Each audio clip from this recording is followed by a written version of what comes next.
Please subscribe. It helps a lot.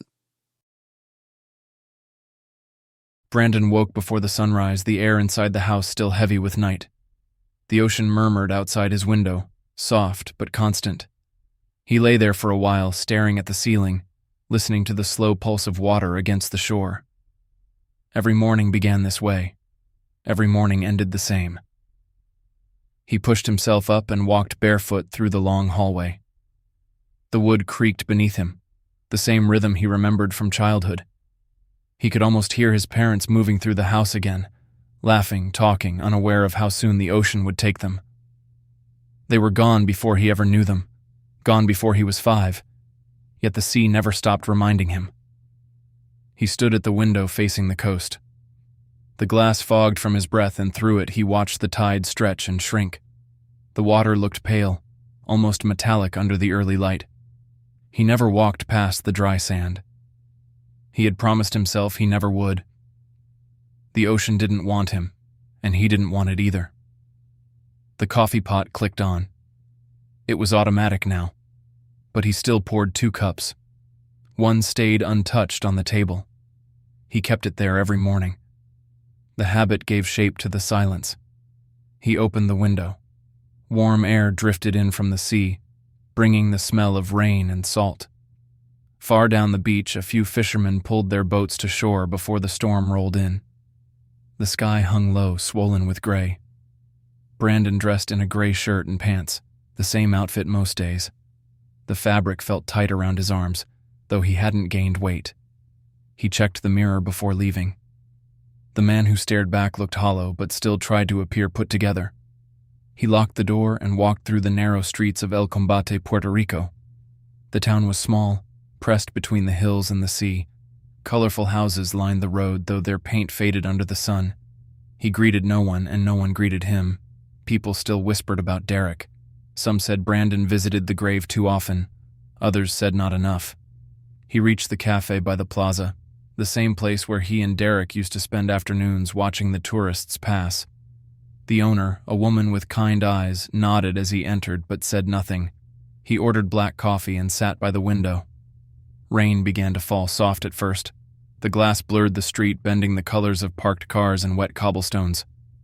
Brandon thought of Derek's last night alive, the call he never answered, the sound of sirens that followed. "Brandon?" The voice drew him out of the memory. He turned and saw Cruz standing near the counter. The name came back to him slowly. They had been at the same university in Mayaguez. Cruz had always looked like someone ready for a camera, confident and aware of it. He wore a navy suit and smiled in a way that pulled people closer. "Cruz Rivera," Brandon said, rising to shake his hand. "I can't believe you remember," Cruz said, his voice warm, like he'd been waiting for this moment. "I thought you'd moved away." Brandon shook his head. "I stayed." Cruz nodded, as if that explained everything. He ordered coffee and joined him. For a while they spoke of simple things. The weather, the quiet streets, how little the town had changed. Cruz talked about his work for a hotel chain and how he was helping assess new investment opportunities. "Places like this could thrive again," he said. "It only takes one good project." Brandon watched the rain sliding down the glass. "People here are proud of what they have," he said. "I know." "I'm not trying to take it from them," Cruz replied. "I grew up near here too." "I care about this place," Brandon nodded. Cruz had an ease that filled the space between words. He didn't push, didn't pry. When he smiled, it felt like sunlight through clouds, brief but real. They left together once the rain slowed. The streets glistened and puddles reflected the gray sky. Cruz walked beside him, keeping the conversation light. He asked if Brandon still painted. Brandon said he hadn't in a while. Cruz said he should start again. When they reached Brandon's house, Cruz paused by the gate. "I'd like to see your work sometime," he said. "If you're open to it." "Maybe," Brandon said. Cruz smiled, then left, turning down the road toward the plaza. Brandon watched him go, the back of his navy jacket vanishing into the mist. Inside, the house felt colder. The second cup of coffee on the table had gone untouched, as always. He picked it up, but the ceramic felt icy. He poured it down the sink and stared at the empty cup, unsure why his chest ached. He walked to his bedroom and pulled open the drawer. Inside, folded neatly, lay a white shirt. Derek's shirt. He lifted it, pressed it to his chest, and closed his eyes. For a second, he could almost hear Derek laugh, low and short, the way he always did when teasing him about anything. The light flickered. Brandon opened his eyes. The air shifted, cool against his skin. The mirror on the wall fogged slightly. He stared into it, his pulse quickening. Behind his reflection stood a faint shape, tall and still. The outline of shoulders, the faintest curve of a head. No detail, only presence. He turned around. Nothing. Only the room, silent and still. He whispered Derek's name. The word left his mouth and hung in the air, unanswered. Outside, the tide rose higher, pulling the sand from beneath the shore. Rain began again, tapping lightly against the glass. Brandon sat on the edge of the bed, eyes fixed on the window. He thought of Cruz's smile, of the storm forming offshore, of the space beside him that once belonged to someone he still loved. He didn't know if he'd imagined what he saw. He didn't know if grief could shape light into human form. But as the wind brushed through the half-open window, he felt something near him move, not against him, but around him, as if the air itself remembered who used to stand there. He closed the window. The sound of rain filled the silence again. The next morning, rain washed through El Combat again. It came in short bursts, heavy 1 minute and gone the next. Brandon stayed inside most of the day, moving through the house without purpose. Every room felt occupied, though no one else lived there. The air held weight, like memory pressed into the walls. Near noon, he heard a knock. When he opened the door, Cruz stood outside, holding 2 paper bags that smelled of coffee and fried dough. He wore a gray shirt rolled at the sleeves, his hair still damp from the rain. "I figured you hadn't eaten," Cruz said. Brandon stepped aside to let him in. The gesture felt natural, though part of him wondered why. They sat in the kitchen and ate in silence for a while. Cruz spoke about town gossip, about how slow business had been at the pier, about the price of fuel and the cost of fishing. Brandon listened, nodding. He found comfort in the rhythm of another voice inside his house. "You should come out with me later," Cruz said. The storm cleared near the beach. "The sky looks strange when the clouds open.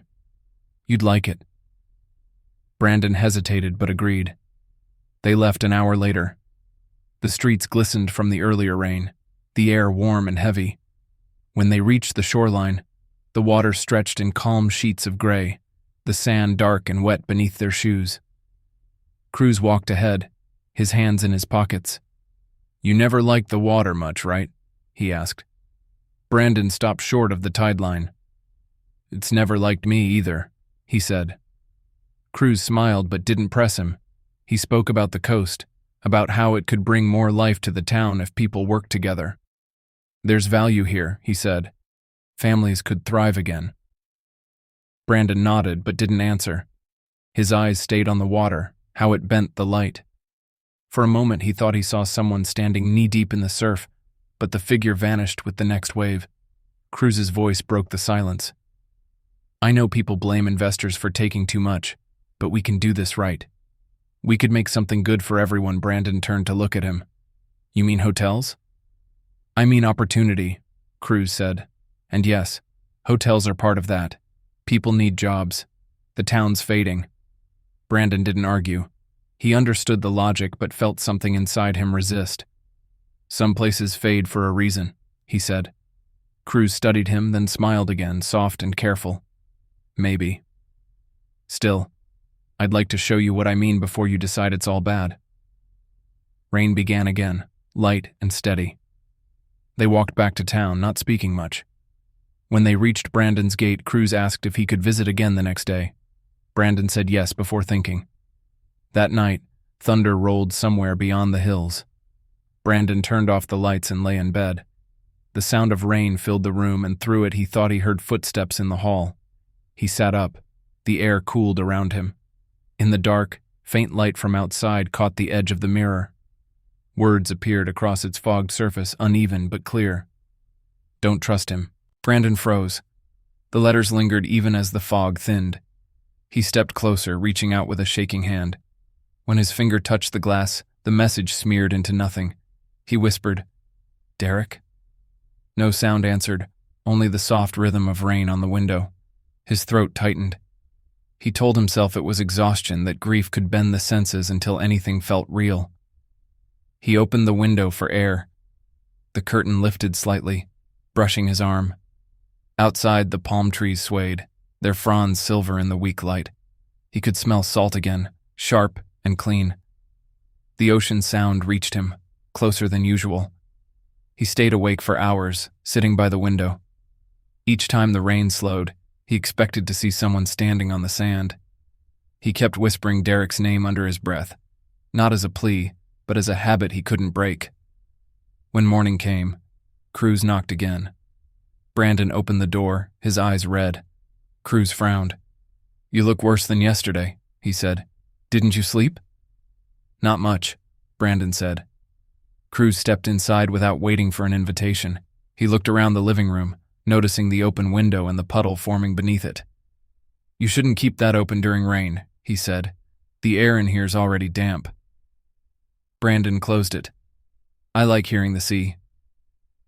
Cruz placed a small paper bag on the table. "Coffee again. I didn't want you skipping breakfast," Brandon forced a smile. "You don't have to keep bringing me food." "I want to," Cruz said. "You shouldn't spend your days alone in this house. It's too quiet here." The words carried no judgment, only concern. Still, Brandon felt exposed.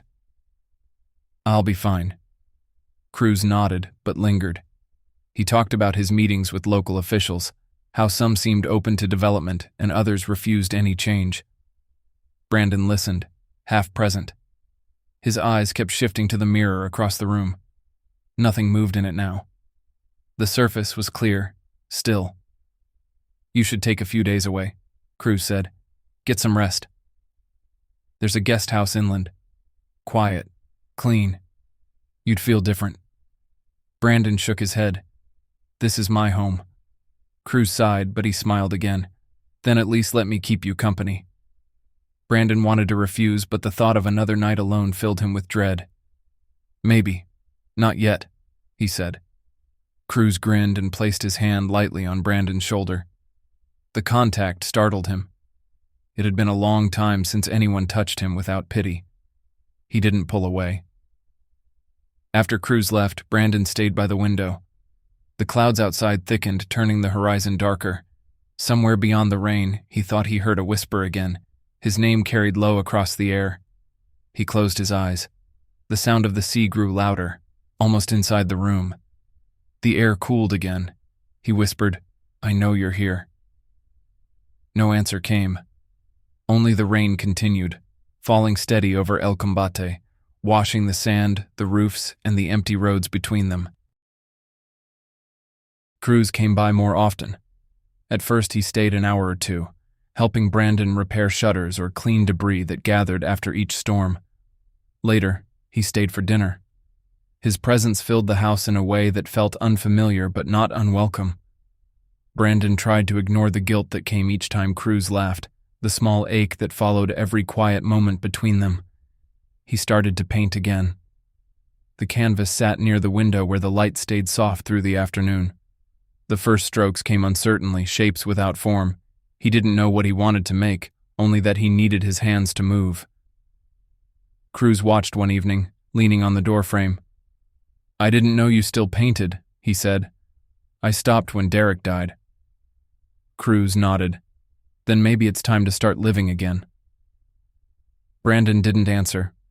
He looked at the half-finished painting, all gray and white, a rough outline of the sea. The brush trembled between his fingers. That night he couldn't sleep. The house carried a sound he hadn't noticed before, soft and steady, almost like breathing. He followed it through the hall, every light off, every step cautious. The sound faded when he reached the living room. The windows were closed, yet the curtains swayed slightly. He moved closer and saw the reflection of his own face, then something behind it, a faint shimmer, a suggestion of someone standing near the table. He whispered, "Derek." The shimmer lingered, then dissolved. A chill stayed behind. Brandon placed his hand on the table. It felt cold. The next morning, Cruz noticed his pale face and restless eyes. "You look like you saw something," he said. "Dreams," Brandon answered. Cruz smiled softly. "Maybe too many nights alone in this place." Brandon didn't argue. Cruz made breakfast again, humming a song Brandon didn't recognize. The tune settled in the air, pleasant and steady. When Cruz reached across the table to hand him a cup, their fingers touched. Brandon pulled his hand back, the warmth fading too fast. Cruz watched him for a moment. "You don't need to be afraid of everything that moves," he said quietly. Brandon wanted to tell him he wasn't afraid, but the words wouldn't form. He felt seen, and it unsettled him more than comforted him. Later that week, Cruz offered to help organize some of the old papers from Brandon's family estate. They spread them across the dining table, faded deeds and letters stretching back generations. Cruz read each one carefully, noting names, signatures, and property lines. "You still own most of the coastal lots," Cruz said. "Do you even know how much this is worth?" Brandon looked at the papers but didn't speak. His parents had left everything to him, though he never cared about the numbers. The land had always been more than property. It was the last thread tying him to the people who had lived here long before hotels and tourists. Besides, he never needed money. He had enough cash in his accounts to last a few more lifetimes. Cruz smiled, his tone light. "You could help the town by letting investors lease some of it. They'd pay you well. You'd still keep ownership." "I don't want to sell pieces of what isn't mine to give," Brandon said. Cruz raised an eyebrow. "But it is yours." The deeds are right here to prove that. Brandon shook his head. "These are people's homes." Cruz leaned back. "You talk like they're your homes too." Brandon's chest tightened. "They are." In a way. The wind picked up outside, tapping the window against its frame. A low hum filled the air, faint but rhythmic. Cruz didn't notice. He continued talking about numbers, leases, percentages, things that turned Brandon's thoughts into fog. A frame fell from the shelf behind them. The sound broke through their conversation. The glass cracked. Cruz flinched. What was that? Brandon stood and looked down. It was Derek's photograph, the one he had moved to the corner of the shelf days ago. The fall had split the glass cleanly across Derek's face. Cruz crouched to pick it up, but Brandon stopped him. "Leave it." Cruz hesitated, then straightened. "You should put it somewhere safer." "I did," Brandon said. That night the air felt thick. Brandon sat by the half-finished painting, brush in hand but unable to move. He could feel something in the room with him. Not a presence that threatened, but one that waited. "Why are you here?" he whispered. The lights flickered once, then steadied. He stood and walked toward the hall. At the end, a faint outline glowed, soft and dim, shaped like a person but shifting. Brandon stopped breathing. The air cooled until his skin prickled. "Derek," he said again, quieter this time. The form wavered and took a step closer. Brandon could see faint details now. Eyes, mouth, the suggestion of a white shirt. It wasn't clear, yet it was him. Brandon moved forward, his pulse rising. "What do you want?" No words came. The air stirred, a current moving past his face. Then the lights went out. When they returned a second later, the hallway was empty. Brandon leaned against the wall. His eyes stung, though he didn't know why. He whispered, "I'm not ready to let go." Outside, waves hit the shore louder than before. The sound carried through the windows like a heartbeat. He stood there until the rhythm calmed him, until he could believe the house was silent again. The next morning, Cruz showed up early with groceries. "You should eat better," he said. "You look thin." Brandon smiled faintly. "You don't need to keep taking care of me." "Someone should," Cruz said, unpacking the bags. "Let me stay tonight." "I'll cook." Brandon didn't answer right away. He wanted to say no, but the thought of the house growing cold again made him nod. When Cruz smiled, Brandon felt the warmth of it touch something that hadn't moved in a long time. He wished Derek could see it, could understand that he wasn't replacing him, only trying to remember how to live. As Cruz set the stove alight, Brandon turned toward the window. The sea looked calm again, but he could feel eyes watching from somewhere near the sand. Cruz's presence filled the days. He spoke often of opportunity and progress, his words steady and confident. The town, he said, could grow again if people opened their minds to new ideas. Brandon listened, half believing him, half drifting somewhere else. He wanted to trust that Cruz cared about El Combate, about him. Yet each time Cruz spoke of investors, of coastal land, something inside Brandon tightened. That evening, Cruz planned a dinner. He said it would be small, a gathering of locals who wanted to hear his vision. Brandon agreed, though part of him didn't know why. Maybe he wanted to see what others thought, or maybe he couldn't bear another quiet night alone. He helped Cruz set the table. The house felt different with voices again. The scent of food filled the air and candles flickered along the shelves. The guests arrived one by one, an old fisherman, a shop owner, a cousin of someone from the pier. They greeted Brandon politely but looked more to Cruz, who commanded the room with ease. Cruz spoke about tourism, employment, the promise of a stronger economy. His tone stayed calm, practiced, almost gentle. People nodded as he talked. Some looked convinced already. Others whispered to each other, guarded but curious. Brandon poured wine and kept quiet. He watched Cruz's hands as they moved, expressive but deliberate, and wondered when sincerity turned into performance. The fisherman raised his voice. "If your company takes the coast, they'll build. What happens to our homes? To our piers? To the local fishing industry?" Cruz smiled. "No one's taking anything. Partnerships benefit everyone. The land remains part of the community." Brandon felt eyes on him. The guests knew his family owned much of that land. He looked at the tablecloth, tracing small patterns with his finger.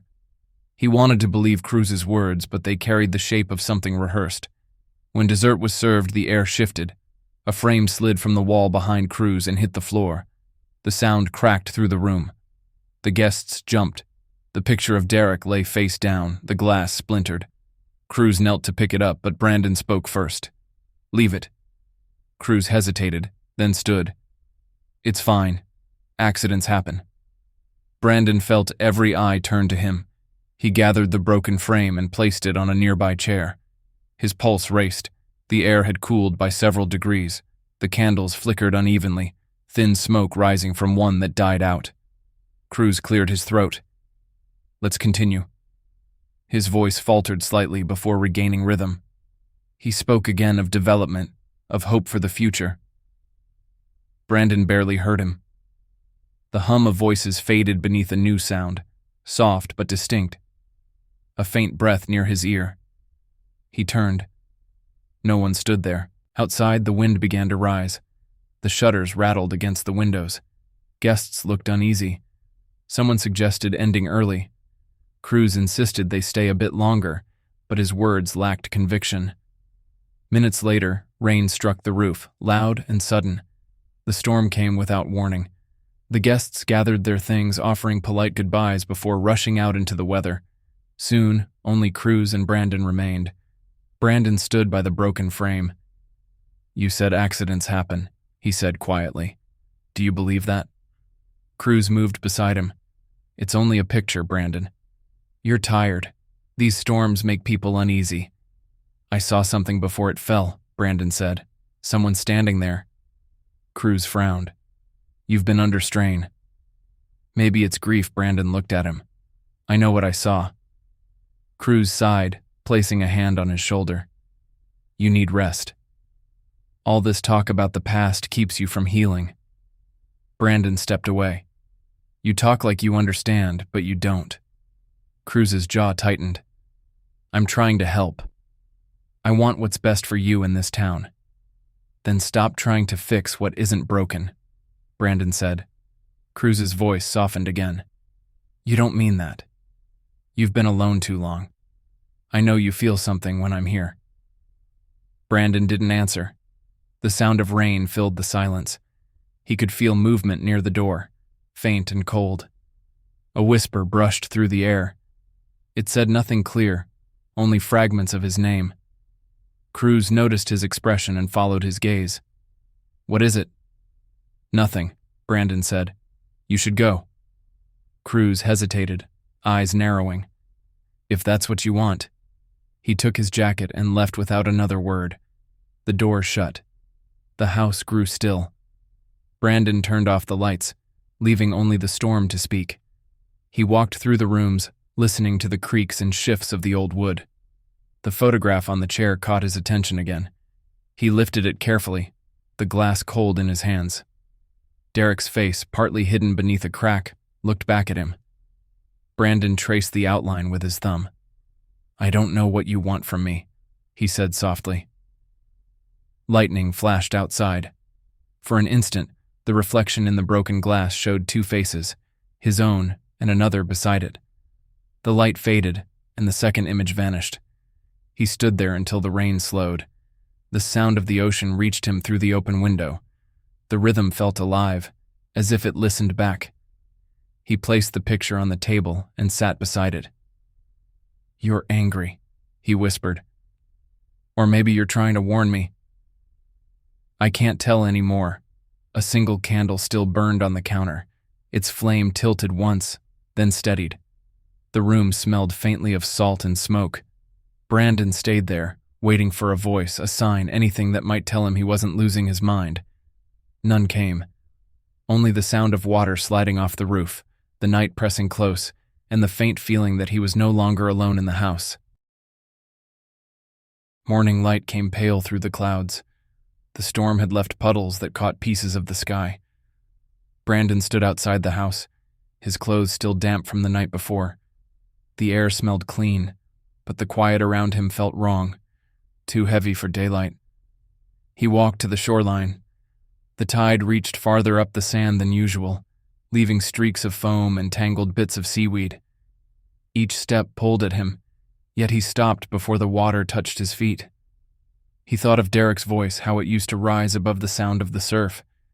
He could not hear it now. A car door closed behind him. Cruz's voice followed.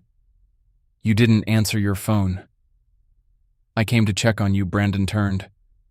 Cruz looked tired, his jacket creased, his eyes sharp from lack of sleep. He carried no warmth today, only urgency. "We need to talk," Cruz said. Brandon nodded once. Inside. They entered the house. The smell of salt lingered in the air. Cruz paced near the window while Brandon stood by the table. "The company wants an update," Cruz said. "They're ready to move forward, but we need your confirmation about the land. If you agree, we can sign a contract by next Monday and start with the north side by December. It'll bring jobs, better housing, everything we talked about." Brandon watched him carefully. "You told them I would agree?" "I told them you were thinking about it." "I wasn't." Cruz stopped pacing. "You want to see this place fall apart?" "People need opportunity. You can't keep everything frozen because you're too afraid to move on from the past." Brandon's voice stayed calm. "You're not here for them. You're here for yourself. That's not fair." "It's true." Cruz took a step closer. "You're angry because I remind you of him." Brandon shook his head. "You remind me of someone who doesn't listen. But you don't remind me of Derek. You are nothing like he was." Cruz's tone sharpened. "You think Derek would have done better? He's gone. You're here. You could still make something out of this." The air shifted again, colder than before. The curtains stirred without wind. Brandon felt the floor tremble slightly like the heartbeat of the old house. A faint light appeared in the corner of the room, near the cracked photograph on the shelf. Cruz followed Brandon's gaze. "What are you looking at?" Brandon didn't answer. His throat tightened. The light grew, taking a faint shape. Shoulders, arms, a face forming slowly. Derek's eyes glowed with quiet sorrow. Cruz turned toward the window, not seeing what Brandon saw. "You're shaking." "Sit down." Brandon stepped back, eyes fixed on the figure. You don't see him? See who? The name came out as a breath. Derek. Cruz frowned. You need rest. You're not thinking straight. Brandon moved closer to the shape. You warned me, he said softly. You tried to tell me. The ghost's face shifted with grief and tenderness. Brandon could feel the emotion like a pulse in the air. He reached out his hand, stopping inches away. The temperature dropped again, but he didn't pull back. Cruz's voice broke through the silence. What are you doing? Brandon looked at him, listening. Cruz's patience cracked. Enough of this. You're letting a dead man keep you from living. Brandon's voice rose. He's keeping me from losing what matters. Cruz stared, his anger no longer hidden. You're throwing away everything for ghosts. Maybe, Brandon said, but they're honest with me. The lights flickered. The sound of the sea swelled as if rushing toward the house. The ghost's glow brightened, filling the walls with pale light. Cruz stepped back, shielding his eyes, still unaware of its source. Stop this, Cruz said. You can't keep living in the past. Brandon's voice steadied. It isn't the past if it still speaks.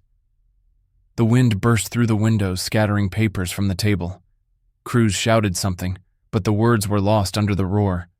Brandon felt the energy surge through him, not painful, only certain. The air carried Derek's voice at last, clear and low. Don't give them what they came for. Brandon nodded. I won't. The light faded slowly, the wind dying down with it. Silence returned, thick and absolute. Cruz stared at him, shaken. You're choosing ruin. Brandon looked toward the window. The rain had stopped.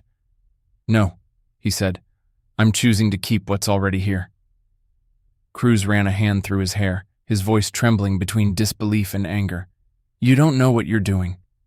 You'll regret this. Brandon met his eyes. Maybe. But at least it'll be mine to regret. Cruz stepped closer, his face tense. You think love makes you noble? Love makes fools of everyone. Brandon turned away. It makes people remember. Cruz stayed silent for a long moment, then reached for his jacket. This isn't over, he said, and left through the door, slamming it behind him. The sound echoed through the house. Brandon didn't move. He stood near the window until the silence settled again. The faint glow near the photograph returned for a moment, softer now. He whispered, I did what you wanted. No voice answered, only a presence that felt lighter than before. The photograph on the shelf tilted forward but didn't fall. Brandon straightened it carefully, brushing the crack with his thumb. Derek's eyes looked softer through the broken glass. The storm outside drifted away toward the horizon. The sea reflected a faint line of light. Brandon opened the window and let the air move through the room. It smelled of rain and salt and something else, peace that came without reason. He whispered again, but it's really what I wanted. The quiet that followed carried no fear, no chill. It felt like release. He stood there until the first sound of morning birds reached the air, each note fragile but alive. Days passed with quiet rain. The town moved slower, as if the storm had washed away more than water. Brandon spent mornings walking through the streets, nodding to people who didn't know what to say to him anymore. Some were happy to see him. Others avoided his eyes, unsure if he had lost his mind or saved himself. He stopped by the pier often. The fishermen worked in silence, their boats lined against the horizon. They spoke softly when he approached, voices cautious but polite. One of them, an older man named Luis, asked if the hotel plan was still moving forward. Brandon shook his head. I'm not selling, he said. No resorts, no tourists. Luis studied him for a moment, his hands rough from years of salt and rope. People will talk, he said. They already do, Brandon answered. Luis nodded. Maybe now they'll have something good to say. Brandon didn't know if it was enough. He only knew the decision felt final. The papers now sat in a locked drawer, sealed away where no one could touch them.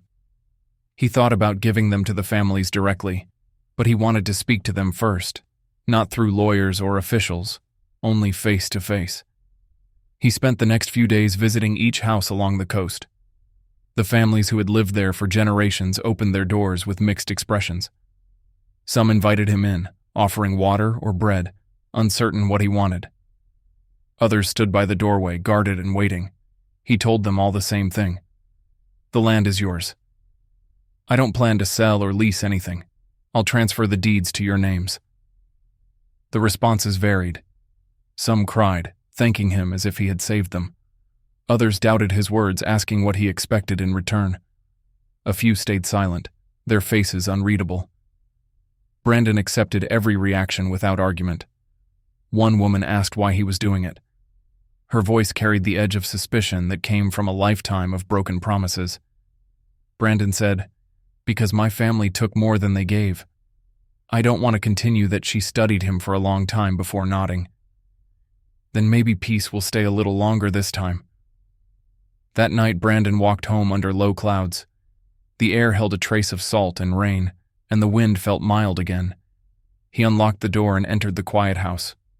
The lights stayed off. He didn't need them. He sat at the table where Cruz once spoke of plans and progress. The faint smell of wax lingered from the candle that still stood half-burned. He looked toward the photograph on the shelf. It remained where he left it, the glass still cracked but the frame steady. The air in the room stirred. It wasn't cold this time, only gentle. A low hum passed through the walls, a sound almost like a sigh. Brandon smiled, small and tired. He made 2 cups of coffee and carried them to the table. One for him, one for the seat across. He sat in silence, waiting. The light from outside shifted as clouds moved apart. Through the window, the sky brightened into a faint blue. In the reflection on the glass, he saw himself sitting with another shape beside him. The outline was faint but familiar. The curve of shoulders, the quiet posture of someone at peace. Brandon didn't turn. He spoke to the reflection. "I miss you." The reflection's mouth didn't move, but the room felt like it answered. The air carried warmth that stayed even as the clouds thickened again. Brandon closed his eyes and breathed slowly. "You were right," he said. The reflection shifted, fading until only the empty chair remained. He kept his eyes closed, letting the silence settle. For the first time since Derek's death, the silence didn't hurt. He rose from his seat, took Derek's favorite coffee cup, poured it out, and washed it for the last time. Later, he walked to the shore. The sea lay calm, its surface smooth under the late light. He stepped closer than before, the wet sand pressing around his feet. The tide reached his ankles, then pulled back. The heat everyone else always complained about finally touched him, but it didn't feel cruel. He looked toward the horizon. The color of the water changed with each breath of wind. The sound of it filled him with something quiet and certain. Behind him, the town lights flickered on one by one. The people would talk again tomorrow. Some would call him foolish, others kind. He no longer cared which was true. He faced the wind as it blew through his short hair. Finally, the breeze carried his pain away. The waves rushed water over his bare feet. He no longer was afraid of what the future might hold. When he returned to the house, the moon rose through the broken clouds. It cast thin light across the table. Brandon sat for a while, hands folded, eyes on the window. He could almost feel someone there, not haunting, only keeping him company. The sense of presence no longer frightened him. It reminded him he wasn't empty. Then it was all gone. Before bed, he opened the drawer where the land papers rested and looked at them one last time. He smiled faintly and closed it again. Outside, the tide reached its highest point, then began to fall. The air through the open window smelled of rain and earth. The house felt lighter, as if it could finally breathe. Brandon turned off the lights and stood for a moment in the dark. He thought of Derek's laughter, the way it once filled this space, and of how it still lived somewhere unseen. He whispered goodnight and walked to his room. The floor didn't creak anymore. The silence followed him, soft and alive, like memory that had learned to rest.